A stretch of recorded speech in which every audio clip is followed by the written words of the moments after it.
Hey learners, welcome to my channel creators and learners. मेरे इस channel पे आपको एजुकेशनल वीडियोस मिलेंगे आपके एकेडमिक सब्जेक्ट्स के, अबैकस के, वैदिक मैथ्स के एंड जापानीज लैंग्वेज के। Watch this video till the end and subscribe my channel for more upcoming videos. Hey guys, welcome back to my channel. This is Asta Sharma and you're watching Be English Honors playlist of semester 4 DSC 10 American Literature।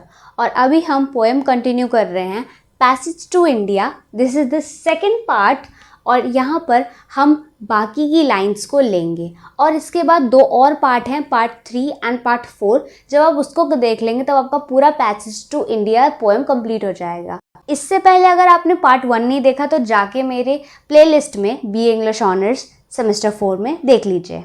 चलिए without any further delay let's get start. So यहाँ पर इस stanza में India और India से जुड़े Asian countries, Africa, इन सब की बात करी गई है। तो यहाँ पर वो कहते हैं कि passage of soul to India.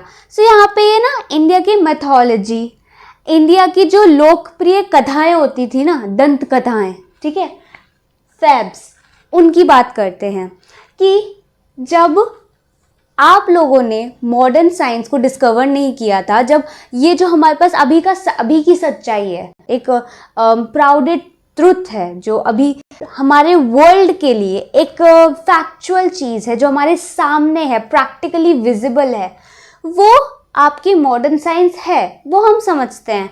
पर वो एक अलोन प्राउड वाली बात नहीं है। ये जो हमारे फैक्ट्स और मॉडर्न साइंस के, वो अकेली प्राउड वाली बात नहीं है। हमारे जो माइथोलॉजीज थे, मिथ्स हैं, जो हमारे फेब्स हैं, मतलब जो हमारी दंत कथाएं हैं, ठीक है, एशिया की हो, अफ्रीका की हो, वो सारी भी एक अपना ओहदा रखती हैं। साथ साथ वो ये दिखाती हैं कि जो एक डेयरिंग स्पिरिट्स थी, जो डेयरिंग लोग थे उस टाइम पे, पास्ट के, ठीक है, उनके ना कुछ ड्रीम्स इनकम्प्लीट रह गए थे। वो कुछ चाहते थे कि दुनिया ऐसी हो, दुनिया इतनी प्यारी हो, दुनिया में ये चीज़ें हो, तो उनके कुछ ड्रीम्स थे जो इनकम्प्लीट रह गए थे। तो वो उसको हम किस में देखते हैं, मतलब हम उसको हमारी जो होली बुक्स हैं उनमें हम उसको उसकी डेप्थ को जान पाते हैं। क्लियर। वहीं ये एक और बात कहते हैं कि जो पोएट्स थे ना उस टाइम पे, मतलब अभी भी जो पोएट्स हैं वो तो डायरेक्टली चीज़ें लिखते हैं, उनको कोई ऐसी रिस्ट्रिक्शंस नहीं है कि वो किसी का नाम लेकर या फिर किसी एक पर्टिकुलर टॉपिक पे अपने एक्सप्रेशन शेयर नहीं कर सकते। पर पहले ऐसा नहीं होता था। पहले पोएट्स को ना एक प्लॉट रेडी करना पड़ता था, ठीक है, पूरे डेयरिंग के साथ उन रिस्ट्रिक्शंस को देखते हुए प्लॉट रेडी करना पड़ता था और तब जाके वो अपनी बात कह पाते थे सोसाइटी में। वहीं नेक्स्ट लाइन कहती है कि जो टेम्पल्स है ना वो लिली फ्लावर से भी बहुत ज़्यादा ही सुंदर लगते हैं जब उन पर सूरज की किरणें पड़ती हैं। सूरज की चमक जब टेम्पल्स को छूती है ना तो वो लिलीज, मतलब फ्लावर से ज़्यादा ब्यूटीफुल लगते हैं। ठीक, तो मतलब यहाँ पे ना ये एक इम्पॉर्टेंस और एक ब्यूटी किसकी बता रहे हैं, टेम्पल्स की।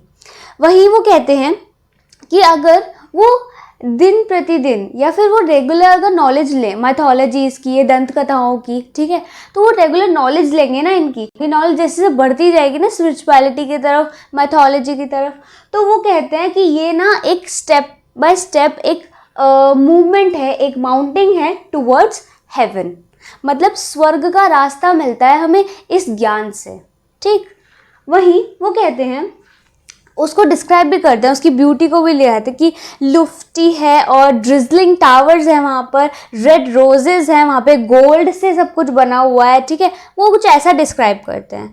वो ये भी कहते हैं कि जो इन दंत कथाओं के टावर्स हैं, मतलब कि जो इनकी डिस्क्रिप्शंस हैं, जो इनकी कहावतें हैं, उन कथाओं में उनके फैशंस तो विलुप्त हो गए। मतलब अब तो कोई राजा वगैरह वाले पोशाकें नहीं पहन के घूमता ना, ठीक है, तो उनके फैशंस, उनका ट्रेंड, उनका सब कुछ तो विलुप्त हो गया, पर उनके जो ड्रीम्स हैं वो अभी भी अजर अमर हैं, मतलब वो अमर हैं। ठीक है, तो मतलब उनकी जो ड्रीम्स है कि दुनिया कैसी हो उसके अकॉर्डिंग, ठीक है, तो यहाँ पर उनके जो ड्रीम्स है वो अभी भी इमोर्टल हैं। वो अपनी लास्ट लाइन में कहते हैं कि आप भी आओ, आपका भी स्वागत है, मेरी तरह सेम ऐसे ही इसको एंजॉय करो जैसे कि मैं हैप्पीनेस को, इन अच्छाइयों को इंजॉय कर रहा हूँ। तो ये थी वो सेकेंड पार्ट की लाइन्स। आई होप आपको क्लियर हुई होंगी। So wait for the third part. Bye bye guys.